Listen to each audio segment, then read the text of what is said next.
Welcome to our channel Hindi classes by Sunita Kumari. कक्षा 10 के विद्यार्थियों, आज मैं लेकर आई हूँ का पाठ 7 छाया मत छूना, जिसके कवि हैं गिरिजा कुमार माथुर जी। बात करते हैं पहले इनके जीवन के बारे में। गिरिजा कुमार माथुर का जन्म सन 1918 में गुना मध्य प्रदेश में हुआ। प्रारंभिक शिक्षा झांसी उत्तर प्रदेश में ग्रहण करने के बाद उन्होंने एमए अंग्रेजी व एलएलबी की उपाधि लखनऊ से अर्जित की। शुरू में कुछ समय तक वकालत की, बाद में आकाशवाणी और दूरदर्शन में कार्यरत रहे। उनका निधन सन 1994 में हुआ। गिरिजा कुमार माथुर की प्रमुख रचनाएं हैं नाश और निर्माण, धूप के धान, शीला पंख चमकीले, भीतरी नदी की यात्रा, काव्य संग्रह, जन्म कैद नाटक, नई कविताएं, सीमाएं और संभावनाएं, आलोचनाएं। बात करते हैं छाया मत छूना कविता के माध्यम से कवि यह कहना चाहता है कि जीवन में सुख और दुख दोनों की उपस्थिति है। विगत के सुख को याद कर कर वर्तमान के दुख को और गहरा करना तर्कसंगत नहीं है। कवि के शब्दों में इससे दुख दुना है। विगत की सुखद काल्पनिकता से चिपके रहकर वर्तमान से पलायन की अपेक्षा कठिन यथार्थ से रूबरू होना ही जीवन का प्राथमिकता होनी चाहिए। कविता अतीत की स्मृतियों को भूल वर्तमान का सामना कर भविष्य का वर्ण करने का संदेश देती है। वह यह भी बताती है कि जीवन के सत्य को छोड़कर उसकी छायाओं से भ्रमित रहना जीवन की कठोर वास्तविकता से दूर रहना है। कविता में रोमानी भावबोध की अभिव्यक्ति देखी जा सकती है। छाया मत छूना, इस कविता को मैंने 3 भागों में बांटा है। पहला भाग, छाया मत छूना मन होगा दुख दूना, जीवन में है सुरंग सुंदिया सुहावनी, छवियों को चित्र गंध फैली मनभावनी। इसमें कवि जो है पुरानी बातों को याद करने के लिए मना करता है, क्योंकि अगर हम बीती हुई बातों को वर्तमान में याद करते हैं तो हमारा जीवन कष्टदायी हो जाता है। होता है ना कि हम पुरानी बातों को याद करते हैं और हमारा जो समय बीत गया है उसको याद करके हम और दुखी हो जाते हैं। तो इसी बात को कवि मना करते हुए कहते हैं कि हमें कभी पुरानी बातों को याद करके दुखी नहीं होना चाहिए। छाया मतलब भ्रम और दूना का अर्थ होता है दुगुना, अर्थात यानी पुरानी बातों को याद करके मन का दुख और दुगुना हो जाता है। कवि कहते हैं सुरंग मतलब रंग बिरंगी और सुदिया मतलब होता है यादें। कवि कहते हैं जीवन रंग बिरंगी यादों से भरा पड़ा है। वे यादें सुहावनी प्रतीत होती है, सुहावनी लगती है। छवियों कर चित्र गंध का मतलब होता है चित्र की स्मृति के साथ साथ उसकी आसपास की गंध का अनुभव। वो कहते हैं कि प्रिय मिलन की मधुर स्मृतियाँ, स्मृतियाँ मतलब यादें, कि हाँ प्रिय से जो मिलता था वो मधुर यादें मेरे मन में ही बसी रही हैं। यानी कि वो बातें जो थी मेरे मन में अभी भी शेष है, बची हुई है।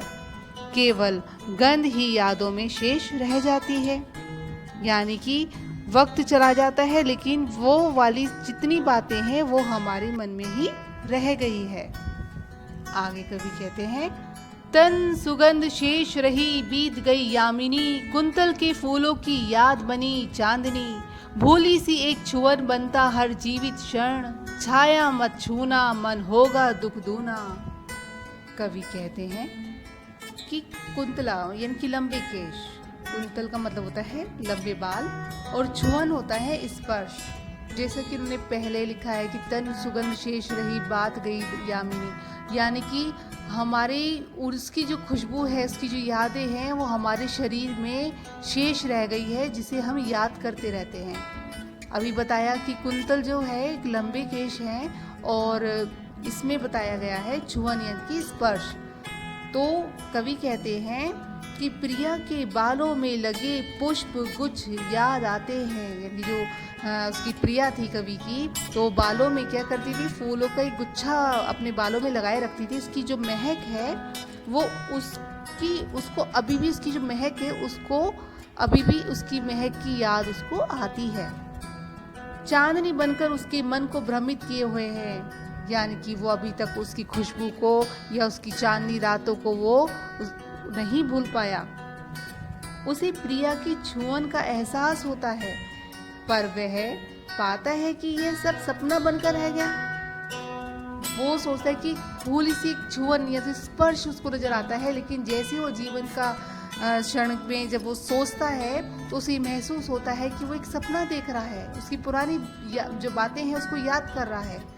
तो इसीलिए वो कहता है कि अपनी स्मृतियों की जो छाया है उसको याद ना कर, उसे याद करने से हमें क्या होगा, हमारा मन और ज़्यादा दुखी हो जाएगा, दुगना दुखी हो जाएगा।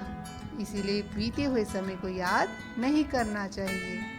विशेष क्या है, कुंतल चांदनी में दृश्य बिंब है, भूल सी छुअन में स्पर्श बिंब है, भाषा सरल एवं माधुरी गुण युक्त है। भाग 2। यश है या वैभव है, मान है न शरमाया, जितना ही दौड़ा तू उतना ही भरमाया। प्रभुता का शरण बिंब केवल मृत तृष्णा है, हर चंद्रिका में छिपी एक रात कृष्णा है। जो है यथार्थ कठिन उसका तू कर पूजन, छाया मत छूना मन होगा दुख दूना। दो पर ध्यान दीजिएगा। वैभव ऐशो आराम, मान मतलब होता है इज्जत या सम्मान भी कह सकते हैं, सरमाया मतलब पूंजी, भरमाया भ्रमित रहा या संदेह में रहना। मृग तृष्णा का मतलब होता है गर्मियों में रेगिस्तान की रेत गर्म हो जाती है और दूर से देखने पर पानी का एहसास होता है। प्रभुता का शरण बिंब का मतलब है बड़प्पन का एहसास। यथार्थ मतलब सत्य या इसे वास्तविक भी कहा जा सकता है। कृष्णा काली रात, काली रात मतलब अमावस्या। पूजन आराधना। अब मैं सप्रसंग व्याख्या आपके सामने प्रस्तुत कर रही हूँ। इसमें कवि जो है पुरानी बातों को भुलाना चाहता है और कहता है कि पुरानी बातों को भूलना ही उचित होता है। ये धन दौलत मान सम्मान सब भटकाने वाली चीजें होती हैं, इसके अतिरिक्त कुछ भी नहीं होता। अब व्याख्या जरा ध्यान से सुनिएगा। कवि माथुर जी कहते हैं ये जो मान सम्मान शान शौकत धन संपत्ति को प्राप्त करने की कोशिश करता है, उतना ही मनुष्य भ्रमित होता जाता है। बड़प्पन का एहसास केवल एक लालच है, यानी कि बड़प्पन का जो एहसास हम करते हैं वो हमारा एक लालच ही होता है। जैसे जिस प्रकार रेगिस्तान में जलाशय का, क्योंकि रेगिस्तान में पानी की कल्पना नहीं की जा सकती ना, उसी प्रकार बताया जा रहा है जिस प्रकार रेगिस्तान पर जलाशय का भ्रम हिरन को भटकाता है, उसी प्रकार मनुष्य भी और अधिक पाने की लालच पे दौड़ता रहता है। हर चांदनी में एक कृष्णा है, अर्थात हमें पता है सुख आएगा तो उसके बाद दुख अवश्य आएगा, ये एक रीति चलती आ रही है। तो इसमें बताया जा रहा है कि कृष्ण पक्ष शुक्ल पक्ष एक के बाद एक आते ही रहते हैं। जो कठिन सच्चाई है तू बस उसी की आराधना कर, बीते हुए सुख के दिनों को याद करने से। भाग 3। दुविधा हत साहस है, दिखता है पंथ नहीं, देह सुखी हो पर मन के दुख का अंत नहीं। दुख है न चांद खिला शरद रात आने पर, क्या हुआ जो खिला फूल रस बसंत जाने पर। जो न मिला भूल उसे कर तू भविष्य वरण, छाया मत छूना मन होगा दुख दूना। शब्दों पर विशेष ध्यान दीजिए। दुविधा मतलब मुश्किल, हत मतलब घटना, पंथ यानी कि रास्ता, देह मतलब शरीर, शरद रात सर्दियों की रात, बसंत ऋतु सुख देने वाली, वरण ग्रहण करना। द्विधा हत साहस, साहस होते हुए भी दुविधा ग्रस्त रहना। सप्रसंग व्याख्या। इसमें कवि कह रहे हैं कि अतीत को भूलने और वर्तमान में जीने पर बल दिया गया है, यानी कि अपना जो समय बीत गया है उसे कभी याद नहीं करना चाहिए, क्योंकि अगर हम उस समय को याद करेंगे तो हमारा आने वाला वर्तमान भी दुखी में बदल जाएगा। इसी के आधार पर हम अपने भविष्य को सुगत बना सकते हैं।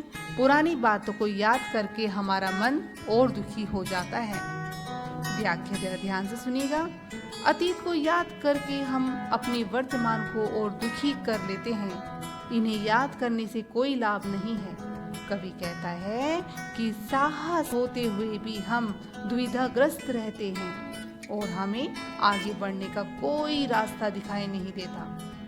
खुश यानी कि सुखी तो दिखाई देते हैं, लेकिन अंदर से हमारे हृदय के, हमारे दिल में बहुत दुखों का कोई अंत हुआ नजर दिखाई नहीं देता। हमें दुख इस बात का होता है, शरद रात आने पर चांद क्यों नहीं खिला है, बसंत ऋतु के बीत जाने पर फूल क्यों खिला है, अर्थात सुख के क्षण उपयुक्त समय पर क्यों नहीं आए। जो उसे नहीं मिला है तो उसके लिए दुखी मत हो, बल्कि उसको भूलकर तू अपने भविष्य को सुखी बना। पुरानी बातों को याद मत कर, इससे तेरा मन दुखी होगा। सुखी होते हुए भी तेरा दुख और बढ़ जाएगा। पुराने सुख के दिनों को याद करने से कोई लाभ नहीं है। इन सब को भूलकर वर्तमान को सुखी बना ले। विशेष कवि ने अतीत को भूलने, वर्तमान को सुखी बनाने पर बल दिया है। रूपक, अनुप्रास, उपमा अलंकारों का प्रयोग किया गया है। कठोर यथार्थ से परिचय करवाती गई है। कवि का आशावादी दृष्टिकोण प्रकट हुआ है। धन्यवाद। अगर आपको ये वीडियो पसंद आई तो लाइक, सब्सक्राइब और शेयर करना ना भूलें।